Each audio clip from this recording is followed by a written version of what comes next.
Esse é o Ancapso e nós vamos falar agora do Elon Musk, que deu uma resposta para o cara da BBC que foi impressionante. Um momento Jordan Peterson. Vocês lembram do Jordan Peterson respondendo a repórter lá da BBC também, que deixou ela sem palavra? Pois é, o Elon Musk fez a mesma coisa agora. O pessoal da esquerda tem criticado muito o Twitter e o cara não soube responder, não soube sair dessa. Vamos ver isso daqui. E mais algumas notícias relacionadas ao Twitter que tem umas informações interessantes. Essa notícia foi sugerida por Parece que Ninguém Sugeriu Essa Notícia, Rouanet Ancap e várias outras pessoas. Obrigado aí ao pessoal que sugeriu a notícia. Obrigado a você que está assistindo o nosso vídeo. Se você gosta do nosso conteúdo, por favor, deixe o seu like e se inscreva aqui no canal, né?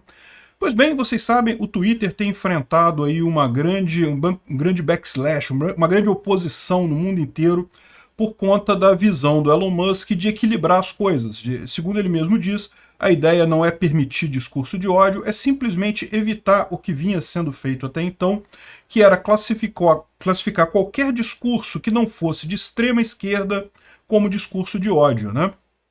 E ele fez isso. De fato, se você usar o Twitter hoje em dia, está muito melhor.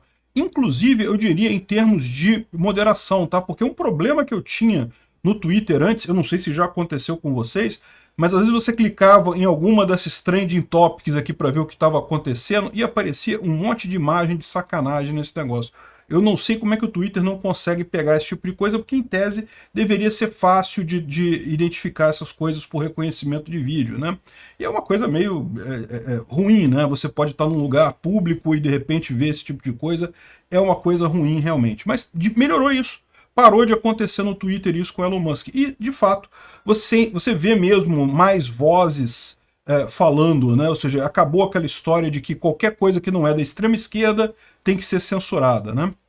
Então, acho que ele está tendo sucesso nisso, mas o pessoal da esquerda não gostou. E estão batendo muito no Twitter. Inclusive aqui no Brasil, com a questão do governo querendo a censura no Twitter, ou seja, o governo brasileiro quer a censura do tipo, o governo mandou tirar alguém, tira, o que é um absurdo, né? Porque numa democracia, num país em que rege o devido processo legal, se o governo acha que alguém tem que ser calado na internet, o caminho é entrar na justiça, né? Eu acho que até a justiça ainda está ajudando muito nesse sentido. Deveria ser mais rigorosa nisso, né? É lógico, ninguém está sendo favorável a quem faz publicação incitando ataque em escola ou coisa do gênero. Isso é um absurdo. Mas a questão toda tem que provar que a pessoa está incitando esse tipo de coisa. Não basta o governo dar uma lista de coisas que essas pessoas para serem bloqueadas e achar que está tudo bem isso. Não é assim.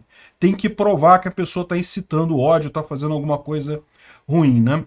E é por isso que aqui no Brasil você está vendo tanta gente brigando contra, querendo o fechamento do Twitter e coisa e tal. Enfim, é esse mesmo problema lá. E lá nos Estados Unidos teve recentemente uma grande discussão, por quê? Porque o Twitter começou a marcar algumas empresas que eram claramente ligadas ao governo como empresas ligadas ao governo. O caso clássico é da BBC. A BBC, vocês sabem, é uma mídia pública inglesa que diz que se orgulha de ser independente justamente porque não tem que agradar ao governo.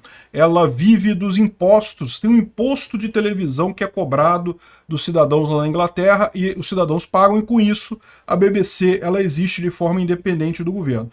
A BBC tem realmente muita coisa de boa qualidade, tá? Eu gosto muito de alguns documentários da BBC, tem coisas muito boas ali, mas não tenha dúvida, ela acaba tendendo para o padrão esquerdista, progressista de tantas outras mídias estatais, né?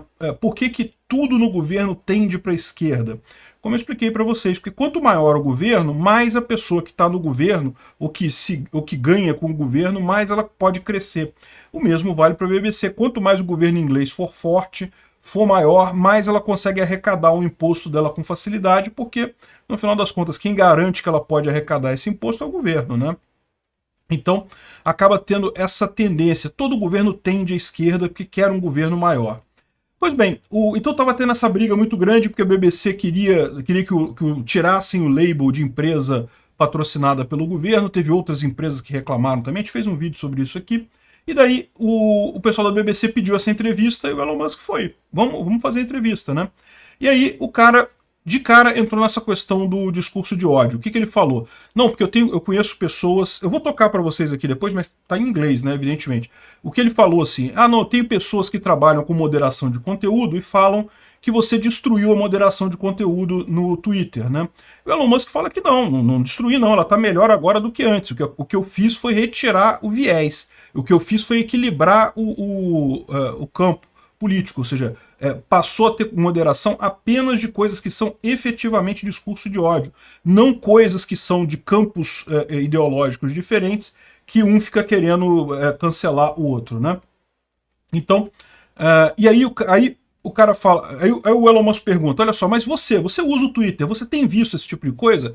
E o cara fala assim, não, de fato, eu tenho visto mais discurso de ódio. Aí o Elon Musk dá o checkmate, me cita diz uma coisa de discurso de ódio que você viu nos últimos dias. Aí o cara fala, não, aí o cara gagueja, quer ver? Olha só, vamos ouvir aqui a troca. Do you see a rise in hate speech? I mean, But just a personal anecdote, like what do you? I don't. personally, for you, I would see I get more of that kind of. Reparou, né? O Elon Musk falou, não, eu não tenho visto, mas você tem visto? Aí ele falou, pessoalmente no meu For You, né, que é aquela aba para você do Twitter, eu tenho visto mais discursos de ódio. Content, yeah, personally. But I'm not going to talk to the rest of for the rest of Twitter. You see more hate speech personally. I would see more hateful content in that. Content you don't like or hateful? What do you mean to describe a hateful thing? Yeah, I mean, just. Descreva uma coisa odiosa. Você tem visto mais coisas que são discurso de ódio ou que você não gosta? Porque tudo bem, assim, ver coisas que você não gosta é outra história, né? Content that will solicit a reaction, something that may include something that is slightly racist or slightly sexist, those kinds of things. So you think if something is slightly sexist, it should be banned? No, is that what you're saying? I'm not saying anything. I'm just curious. I'm trying to understand what you mean by hateful content. And I'm asking for specific examples. And you just said that if something is slightly sexist, that's hateful content. O cara falou que se alguma coisa foi ligeiramente racista, né? Ou ligeiramente sexista, aí o Elon Musk pergunta, peraí, mas se você vê alguma coisa ligeiramente sexista, você considera isso discurso de ódio, né? Enfim, e foi essa interação em determinado momento. Actually use that for you feed anymore because I just don't particularly like it. But you said actually, a lot of people are quite similar. I only look at hang on a second. You followers. said you've seen more hateful content, but you can't name a single example, not even one. O cara pegou nessa. Você está dizendo que viu mais conteúdo de ódio, mas não consegue nomear um único exemplo de conteúdo de ódio. I'm not sure I've used that feed for the last 3 or 4 weeks. Well, then how did you see the hateful content? Ele disse, não, eu não sei se eu vi o conteúdo nos últimos... Mas então como é que você viu o conteúdo de ódio? Porque ele falou que viu o conteúdo de ódio, né? Se você não tá vendo... O cara não sabia. Aí depois, eu não vou tocar o vídeo todo, é muito longo, tá? Mas depois ele fala que não, mas tem entidades que dizem que aumentou o discurso de ódio e coisa e tal. Não, aí o Elon Musk fala, não, peraí, mas você disse que você pessoalmente viu. Essas entidades têm um monte de tendências ocultas, e o que você viu de discurso de ódio? E o cara simplesmente não sabe responder, acaba fugindo da pergunta, não ficou gaguejando aqui, coisa e tal. No final, o Elon Musk matou a charada.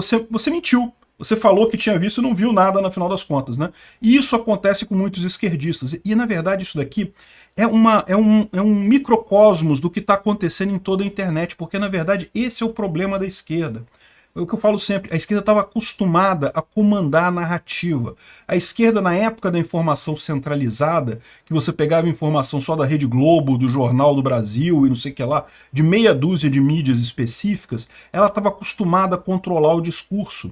No momento que veio a informação descentralizada e distribuída, eles perderam esse controle. Então, num primeiro momento, eles tentaram capturar as plataformas para fazer esse tipo de coisa e, de certa forma, conseguiram. O Twitter, durante muito tempo, era amigável à esquerda e tinha todo um favorecimento, né? Se você fosse jornalista de esquerda, você conseguiu o selinho azul. Se você não fosse de esquerda para conseguir o selinho azul, meu amigo, mas não tinha de jeito nenhum que você conseguia comprovar relevância para conseguir o selinho. Era um clubinho mesmo, o pessoal fazia aquele negócio de, não, fala com um amigo ali, era só o clubinho da panelinha ali dos amigos da esquerda que conseguia a estrelinha ou conseguia o selinho azul do Twitter, né? Então, conseguiram isso durante um tempo, mas mesmo isso está quebrando, porque o que eu falo, a informação descentralizada, ela tem esse dilema, as pessoas querem ouvir aquela opinião parecida com a delas. Então, naturalmente, esses feudos que a esquerda tenta criar não vão dar certo. E é o que está acontecendo no Twitter. A esquerda está de novo se sentindo, perdendo o poder que ela tinha. O que está acontecendo aqui é o quê? O Twitter está censurando a esquerda? Está batendo na esquerda? Não, ele está só igualando as duas coisas. Para a esquerda, isso parece uma derrota. A esquerda sente isso como um ataque. É exatamente o que ela sente. Por que tem tanta esquerdista reclamando de fake news e desinformação e não sei o que lá, e você fala com eles? Por exemplo, o caso do Terça Livre. Falam até hoje que o Alan dos Santos foi perseguido por fazer fake news, e eu não consegui, não me mostraram uma fake news que ele publicou no Terça Livre ainda. Ninguém aponta qual é a fake news. É o mesmo caso aqui, né? Ou seja, no final das contas, o que acontece com a informação descentralizada? A esquerda estava acostumada a dominar tudo. Então, quando ela viu as pessoas pensando diferente do padrão que ela impunha, ela ficou, não, que isso é desinformação, tem alguém atrapalhando a coisa, que tem uma entidade. O Alexandre de Moraes criou lá o inquérito das fake news, porque tem uma entidade espalhando fake news e coisa e tal. Mas não tem entidade nenhuma. O que eles estão vendo agora é exatamente o que as pessoas pensam, né? As pessoas pensam desse jeito mesmo. É muito mais à direita, muito mais conservador, muito mais religioso. Isso choca o pessoal da esquerda. O cara ficou chocado com isso, né? É curioso isso daí. Eu acho que é o que eu falo para vocês, a informação descentralizada vai vencer no final. Não vai ser fácil não, vai ter um monte de percalço, vamos ter lei de fake news, vamos ter tentativa de bloqueio, vai ter um monte de coisa ainda. E essa guerra ainda vai longe ainda. Mas a liberdade vai ganhar no final sempre, né? Aqui o Poder 360 também falando, pergunta sobre ódio e o repórter não sabe o que falar, né? Agora, curiosamente, eu saberia o que responder. Teve realmente um tweet que foi encaminhado pelo próprio Elon Musk, do Medvedev, em que ele falava sobre o genocídio de ucranianos. Ele pregava o genocídio de ucranianos. Isso para mim é discurso de ódio. Eu acho que o Medvedev deveria ser expulso do Twitter, mas, enfim, deixaram o tweet lá, né? Bom, outras observações, só para curiosidade, a empresa Twitter não existe mais. Agora é X.com, tá vendo aqui, ó, X Corp. É o novo nome da empresa que é dona do Twitter, tá? Então, assim, é só o que o Elon Musk fez aqui, abriu várias empresas, mas isso é normal, isso é engenharia fiscal que esses grandes empresários fazem para pagar menos imposto. Agora, talvez você não saiba, mas o domínio X.com existe, ó, X.com, X.com. Se você digitar aqui, vem uma página que não tem nada, só aparece um xizinho aqui. Mas esse domínio existe, ele funciona, e ele é do Elon Musk. O Elon Musk, dizem, né, que o grande plano no final dele, o plano dele da X.com é transformar o Twitter num WeChat lá da China, que é um aplicativo que você faz tudo. É rede social, mas você compra ingresso, você faz compra no supermercado, faz compra de loja, e você paga coisa, faz transação direto no aplicativo. Será que ele vai chegar nisso? Esse é o projeto X.com dele que ele está trabalhando, né? Bom, as empresas, a NPR ficou chateadinha de ser classificada como governo e parou de usar o Twitter, né? Aí o Elon Musk fala aqui, olha só, se você for no site deles, literalmente diz que eles são financiados pelo governo federal. Então como é que você vai dizer que eles não são financiados pelo governo federal, né? Enfim, não foi só a NPR, teve um monte que ficou chateada com esse tipo de coisa, né? E por fim, o Twitter tá chateado com o Substack. Substack.com é uma plataforma que era usada para reportagens e textos e coisa e tal. Muitos repórteres usam o Substack, por quê? Porque permite que você remunere o autor. Então você pode assistir algumas matérias, você pode deixar gratuita, outras você pode dar só um exemplo e cobrar para a pessoa ver aquela matéria, né? Então, muitos repórteres usam o Substack, coisa e tal. E aí o Substack resolveu fazer o Substack Notes, que é basicamente um Twitter aqui. Você entra aqui, é basicamente um Twitter. Tá vendo? Uma cópia do Twitter aqui. Inclusive, diga-se de passagem, eu tô aqui, o Ancapsu, você me localiza aqui pelo e-mail, tá? ancapsu@gmail.com. Mas eu tô aqui no Substack, muito embora eu tô vendo isso aqui, tá bem fraquinho, tá? Parece que o Twitter está preocupado deles puxarem muita gente, porque a esquerda falou isso, a esquerda está querendo sair do Twitter, né? Aí está querendo ir para o Substack, coisa e tal, para outras coisas, mas eu, sinceramente, do que eu estou vendo aqui, muito pouca coisa está funcionando aqui, muito pouca gente nessa história aqui, né? Enfim, pode ser um concorrente do Twitter no futuro, mas por hora está muito longe. Esse é o grande problema desses concorrentes de qualquer uma dessas redes sociais. É mais provável surgir uma nova forma de comunicação do que você conseguir fazer uma alternativa viável de competir do que já existe. Obrigado por assistir o vídeo até o final. Além de curtir, compartilhar e se inscrever no canal, considere se tornar patrocinador com valores a partir de R$ 1,99. Clique no botão Seja Membro abaixo para saber as condições e vantagens de patrocinar o canal. Mais informações sobre o nosso projeto, visite nossos sites indicados na tela.